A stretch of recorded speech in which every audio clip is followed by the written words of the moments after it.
Hello everyone, welcome to my channel. आज हम इस वीडियो में श्रोडिंजर वेव इक्वेशन डिटेल में डिस्कस करेंगे। इसका बेसिक कॉन्सेप्ट समझेंगे, इसका डेरिवेशन डिराइव करेंगे एंड एप्लीकेशन भी डिस्कस करेंगे। सो बहुत इंपॉर्टेंट टॉपिक है 11th 12th BSc even MSc level के सेमेस्टर एग्जाम्स के लिए। सो उस अकॉर्डिंग आपको ये हैंडरिटन नोट्स प्रोवाइड कर रहा हूँ। इसको आप डायरेक्टली अपने थ्योरी एग्जाम्स में अप्लाई कर सकते हैं। सो स्टार्ट करते हैं इसके बेसिक इंट्रोडक्शन से।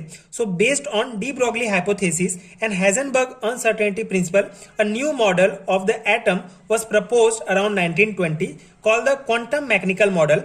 In this, instead of considering the electron moving in an orbit, the probability of finding it in a particular place was emphasised. ठीक है।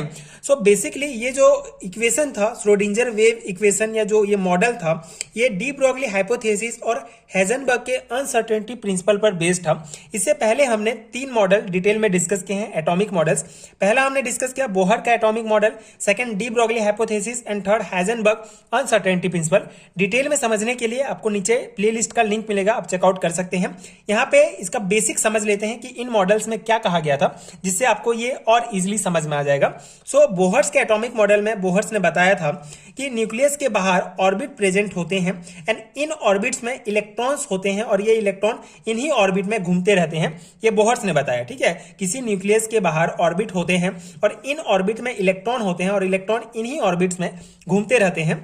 इसके बाद डी ब्रोगली ने बताया कि कोई भी सब्सटेंस जितना भी छोटा से छोटा सब्सटेंस हो, जैसे अगर इलेक्ट्रॉन भी है तो इसका जो है ये डुअल नेचर शो करता है। ये पार्टिकल्स की तरह भी बिहेव करेगा और वेव की तरह भी बिहेव करेगा। अपने एक्सपेरिमेंट के द्वारा उन्होंने इसको प्रूफ किया था कि कोई भी सब्सटेंस के जो है दो नेचर होते हैं, पार्टिकल्स की तरह और वेव की तरह बिहेव करते हैं। ठीक है। इसके बाद हाइजेनबर्ग के अनसर्टेनिटी प्रिंसिपल में उन्होंने बताया कि जो इलेक्ट्रॉन इस ऑर्बिट में घूम रहे हैं, ठीक है, बेसिकली बोहर्स ने बताया कि इलेक्ट्रॉन इसी ऑर्बिट में घूम रहे हैं और इसका वेलोसिटी और इसका पोजिशन एग्जैक्टली हम पता कर सकते हैं। लेकिन हाइजेनबर्ग ने बताया कि किसी भी इलेक्ट्रॉन जो ऑर्बिट में घूम रहा है उसका एग्जैक्टली पोजीशंस हम पता नहीं कर सकते, एग्जैक्टली वेलोसिटी हम सेम टाइम में पता नहीं कर सकते। ठीक है। अगर हमको इसका पोजीशंस पता होगा तो उसका वेलोसिटी पता नहीं होगा, अगर इसका वेलोसिटी पता होगा तो इसका पोजीशंस पता नहीं होगा। यह बताया था हाइजेनबर्ग ने। ठीक है। तो इसी प्रकार जैसे इलेक्ट्रॉन के डुअल नेचर, मतलब इलेक्ट्रॉन जो है, इलेक्ट्रॉन या कोई भी सब्सटेंस, ठीक है, कोई भी सब्सटेंस के डुअल नेचर होते हैं वेव और पार्टिकल्स की तरह। और हाइजेनबर्ग ने बताया कि इलेक्ट्रॉन जो है एक जगह में नहीं है। ठीक है, मतलब एक जगह में स्थिर नहीं है, उसका पोजीशंस और वेलोसिटी आप नहीं पता कर सकते। तो इन्हीं दोनों थ्योरी को यूज करके श्रोडिंजर ने अपना जो है थ्योरी दिया और उन्होंने बताया कि जो इलेक्ट्रॉन होते हैं वो न्यूक्लियस के बाहर एग्जैक्ट किसी ऑर्बिट में प्रेजेंट नहीं होते हैं, बल्कि ऑर्बिटल्स में पाए जाने की उनकी प्रायिकता होती है। ठीक है। बेसिकली डी ब्रोगली हाइपोथेसिस और हाइजेनबर्ग के अनसर्टेनिटी प्रिंसिपल को यूज करके श्रोडिंजर ने बताया कि अगर न्यूक्लियस के बाहर ये जो ऑर्बिट है, ठीक है, ये जो ऑर्बिट है इसमें इलेक्ट्रॉन नहीं है, ठीक है, किसी एक निश्चित ऑर्बिट में इलेक्ट्रॉन है और ऐसा घूम रहा है, ये सही नहीं है, बल्कि ये इलेक्ट्रॉन की पाए जाने की प्रायिकता है। ठीक है, ये यहाँ पे कहीं पे भी पाया जा सकता है। ठीक है, इसको बताया था श्रोडिंजर ने अपने थ्योरी में। ठीक है, और उसको प्रूफ करने के लिए उन्होंने एक इक्वेशन भी दिया जिसे श्रोडिंजर वेव इक्वेशन कहा जाता है। इसी को हम डिराइव करेंगे। ठीक है, आई होप आपको बेसिक समझ में आ गया होगा। श्रोडिंजर इक्वेशन का मेन कॉन्सेप्ट यही है कि उन्होंने बताया कि इलेक्ट्रॉन किसी ऑर्बिट में, फिक्स ऑर्बिट में नहीं घूम रहा है, बल्कि उनके न्यूक्लियस के बाहर उनके पाए जाने की प्रोबेबिलिटी होती है, प्रायिकता होती है। ठीक है, तो उन्होंने एक डेफिनेशन दिया था। बेसिकली ये श्रोडिंजर इक्वेशन का बेसिक डेफिनेशन है। Schrödinger presented the wave properties of the electron in the form of an equation called the Schrödinger wave equation two calculate the probability of electron at different place around the nucleus in the atom। ठीक है। सो Schrödinger ने electron के wave properties को जो है इन्होंने show किया था अपने इक्वेशन में। ठीक है, अपने थ्योरी में। बेसिकली डी ब्रोगली ने बताया जो इलेक्ट्रॉन्स होंगे या फिर जो भी पार्टिकल्स हैं, ठीक है, वो वेव और पार्टिकल्स दोनों की तरह बिहेव करेंगे। तो श्रोडिंजर ने इलेक्ट्रॉन के, ठीक है, उसके वेव नेचर को शो किया और उन्होंने अपना इक्वेशन दिया था। ठीक है, इसे श्रोडिंजर वेव इक्वेशन कहा जाता है। और इन्होंने बताया कि इलेक्ट्रॉन के पाए जाने की प्रोबेबिलिटी को इन्होंने बताया था। और ठीक है, तो इतना बेसिक कॉन्सेप्ट हो गया ये थ्योरी पार्ट्स। अब इसका इक्वेशन देख लीजिए, ठीक है, ये इक्वेशन है, इसी को हमको डिराइव करना है। ये था श्रोडिंजर वेव इक्वेशन, जिसमें आप देख सकते हैं del square psi upon del x square plus del square psi upon del y square plus del square psi upon del z square plus 8 pi square m upon h square E minus V psi equal to 0। ठीक है, ये आपको अच्छे से याद कर लेना है, क्योंकि यही बहुत इंपॉर्टेंट है। कभी कभी इसी को 2 मार्क्स में पूछ लिया जाता है कि श्रोडिंजर वेव इक्वेशन लिखिए, तो आपको जो है ये अच्छे से याद रखना है। यहाँ पे जो एक्स वाई जेड है ये स्पेस कोऑर्डिनेट्स हैं, एम जो है मास ऑफ इलेक्ट्रॉन है, ठीक है, ये जो एम है ये इलेक्ट्रॉन्स के मास को जो है डिनोट कर रहा है। एच प्लांक कांस्टेंट, ई जो है टोटल एनर्जी है, वी जो है ये पोटेंशियल एनर्जी है, और साई क्या है, ये वेव फंक्शन है। ठीक है, electrons wave behaviour can be describe in the terms of wave function. तो इलेक्ट्रॉन का जो बेसिकली श्रोडिंजर ने इलेक्ट्रॉन के वेव गुण को प्रदर्शित किया है, ठीक है, उनका तरंग गुण को जो है बताया है। तो इलेक्ट्रॉन जो है तरंग की भांति बिहेव करता है, इसको कौन डिस्क्राइब करता है, वेव फंक्शन, जिसे साई से डिनोट किया जाता है। ठीक है, तो ये है। अब इसका डेरिवेशन देख लेते हैं, इसका डेरिवेशन डिराइव करते हैं किस प्रकार से, ये इस इक्वेशन को हम डिराइव करेंगे। ठीक है, मेन तो यही है, लॉन्ग टाइप क्वेश्चन में यही पूछा जाता है डेरिवेशन डिराइव करने के लिए। तो सिंपल सा है, ये energy equal to kinetic energy plus potential energy होता है। ये आपको पता है, किसी भी इलेक्ट्रॉन, किसी भी पार्टिकल्स का एनर्जी हमको एनर्जी अगर ज्ञात करना है तो हमको उसका काइनेटिक एनर्जी और पोटेंशियल एनर्जी को जो है जोड़ना पड़ेगा, जिससे हम किसी भी पार्टिकल से इलेक्ट्रॉन का जो है हम उसका एनर्जी जो है पता कर सकते हैं। So energy kinetic energy plus potential energy, kinetic energy होता है 1/2 mv square plus potential energy को हम v से डिनोट करेंगे। ये हमारा इक्वेशन फर्स्ट हो गया। ठीक है, यहाँ पे m होगा mass of object and v होगा स्पीड ऑफ ऑब्जेक्ट। ठीक है, उसके बाद kinetic energy can also be represented in the following way. So ये जो काइनेटिक एनर्जी 1/2 mv स्क्वायर है, इसको इस प्रकार से भी हम रिप्रेजेंट कर सकते हैं। बेसिकली इसमें हम जो है m/m का गुणा करेंगे।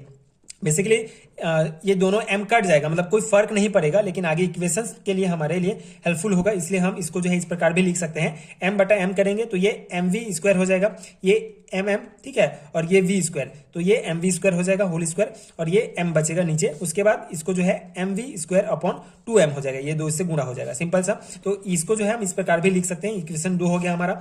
Substituting the value mv into the de Broglie equation mv equal to h upon lambda, the following equation is obtained. ठीक है, तो हमको डी ब्रॉगली इक्वेशन हमने देखा था, mv square mv equal to h upon lambda होता है, तो हम इस mv के जगह h अपॉन लैम्डा रखेंगे, तो ये हो जाएगा, ठीक है, h upon lambda upon 2m, और ये होल स्क्वायर है। ठीक है, उसके बाद ये क्या हो जाएगा, 1/2 mv स्क्वायर बराबर ये h square 2 lambda square m हो जाएगा। बेसिकली ये दोनों गुणा हो जाएगा, ये लैम्डा स्क्वायर हो जाएगा। तो ये हो गया हमारा equation 3। Putting the value of equation 3 into 1, ठीक है, तो ये जो इसका वैल्यू हमको पता चल गया। ठीक है, मतलब 1/2 mv स्क्वायर जो काइनेटिक एनर्जी है उसको इस प्रकार से भी लिख सकते हैं, ये हमको प्राप्त हुआ। ठीक है, जब डी ब्रॉगली इक्वेशन को हमने इसमें जोड़ा तो ये हमको प्राप्त हुआ। तो इसको जो है हम इक्वेशन फर्स्ट में लिखेंगे। ठीक है, तो ये 1/2 mv स्क्वायर के जगह हम इसको जो है यहाँ पे पुट करेंगे। सो ये तो ये एनर्जी बराबर हमारा h square 2 lambda square m plus v हो जाएगा। ठीक है, इसको यहाँ पे रखेंगे। उसके बाद ये जो v है इधर आ जाएगा, माइनस हो जाएगा, e माइनस v हो जाएगा, और ये h square upon 2 lambda square m हो जाएगा। ठीक है, अब इसको जो है लैम्डा स्क्वायर इधर जाएगा तो e माइनस v यहाँ पे आ जाएगा, इस प्रकार से भी लिख सकते हैं। ये हो गया हमारा इक्वेशन 5। ठीक है, सिंपल सा है, एक एक स्टेप आपको बढ़ना है आगे। ठीक है, ये हो गया इक्वेशन 5 हमको मिल गया। अब an electron that moves with wave speed for this the wave motion equation in the x direction can be written as follow. ठीक है, सो बेसिकली कोई भी इलेक्ट्रॉन, देखिए क्या कहा है मेन श्रोडिंजर ने कि इलेक्ट्रॉन के पाए जाने की प्रोबेबिलिटी होगी। ठीक है, ये न्यूक्लियस के बाहर इस ऑर्बिटल में कहीं भी जो है इलेक्ट्रॉन पाया जा सकता है, तो उसका डायरेक्शन भी कहीं हो, जैसे ये इलेक्ट्रॉन है तो इसका डायरेक्शन भी कुछ भी हो सकता है। ये तो एक्स डायरेक्शन में भी जा सकता है, वाई में भी जा सकता है, जेड में भी जा सकता है, कुछ भी डायरेक्शन हो सकता है। तो अगर हम N electron that moves with wave, ठीक है, कोई भी इलेक्ट्रॉन जो वेव तरंग की गति में जो है मूव कर रहा है, तो for this the wave motion equation, तो इसके लिए जो वेव मोशन इक्वेशन होगा एक्स डायरेक्शन में, उसको इस प्रकार से रिप्रेजेंट करेंगे। ठीक है, ये आपको याद करना पड़ेगा। ठीक है, तो एक्स डायरेक्शन में वेव मोशन इक्वेशन ये होता है del square psi upon del x square plus 4 pi square psi upon del square, ठीक है, लैम्डा स्क्वायर, ठीक है, इक्वल टू 0। ये हमारा इक्वेशन 6 हो गया। So substituting the value of lambda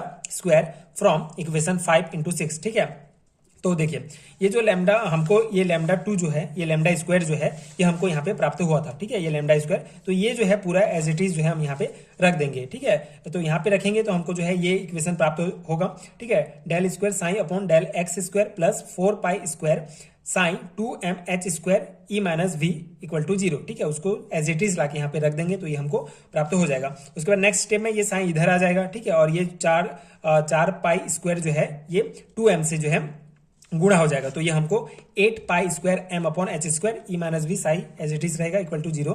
ये इक्वेशन 7 हो गया। ठीक है, तो ये हम x, हमने माना कि इलेक्ट्रॉन x डायरेक्शन में गति कर रहा है। ठीक है, तो हमको ये इक्वेशन प्राप्त हुआ। सो फॉर ऑल 3 एक्सेस, ठीक है, x y z तीनों के लिए अगर हम एज इट इज निकालेंगे और तीनों को जोड़ेंगे तो हमको ये इक्वेशन प्राप्त होगा। ठीक है, यहाँ से ये, उसके बाद अगर y के लिए निकालेंगे तो यहाँ पे y आ जाएगा और z के लिए निकालेंगे तो यहाँ पे z आ जाएगा। ठीक है, तो तीनों को जोड़ देंगे और ये 8 pi square m h square ये सेम रहेगा, ये सेम आएगा, तो इसको एक यहाँ पे लेंगे। ठीक है, उसके बाद ई माइनस वी साई जो as it is equal to 0। ठीक है, तो ये निकल गया हमारा श्रोडिंजर वेव इक्वेशन। ठीक है, आई होप आपको समझ में आ गया होगा, बहुत सिंपल सा है, 2-3 बार आप प्रैक्टिस करेंगे तो आपको जो है आपसे बन जाएगा। ठीक है, तो ये था श्रोडिंजर वेव इक्वेशन, इस प्रकार से डिराइव करते हैं। इसके कुछ इंपॉर्टेंस देख लेते हैं। ठीक है, सो श्रोडिंजर वेव इक्वेशन के 2 इंपॉर्टेंस हैं। पहला है the solution of any complex problem is possible through the Schrödinger equation in wave mechanics. ठीक है, तो जो वेव मैकेनिक्स है, ठीक है, इसमें जो है किसी भी प्रॉब्लम का सॉल्यूशन जो है श्रोडिंजर वेव इक्वेशन के द्वारा पॉसिबल है। ठीक है, मेनली जो है ये बहुत इंपॉर्टेंट है। बेसिकली जितने भी प्रॉब्लम्स होंगे आपके वेव मैकेनिक्स में, ठीक है, उसको जो है श्रोडिंजर वेव इक्वेशन के द्वारा सॉल्व किया जा सकता है। इसके अलावा Schrodinger use it to solve many problems related to particles like molecules, atoms, electrons. ठीक है, तो जितने भी जो प्रॉब्लम्स होंगे, ठीक है, जो मॉलिक्यूल्स, एटम, इलेक्ट्रॉन से रिलेटेड होंगे, उनको जो है इस थ्योरी के द्वारा, इस इक्वेशन के द्वारा हम सॉल्व कर सकते हैं। ठीक है, सो श्रोडिंजर यूज्ड, जो श्रोडिंजर थे उन्होंने इन सभी के इन सब मॉलिक्यूल्स, एटम, इलेक्ट्रॉन से रिलेटेड जितने भी प्रॉब्लम्स थे, ठीक है, उन सभी को इस इक्वेशन के द्वारा उन्होंने सॉल्व किया और अपना थ्योरीज दिया। ठीक है, तो बहुत इंपॉर्टेंट है, तो ये 2 इंपॉर्टेंट पॉइंट आप लिखेंगे तो भी इनफ रहेगा।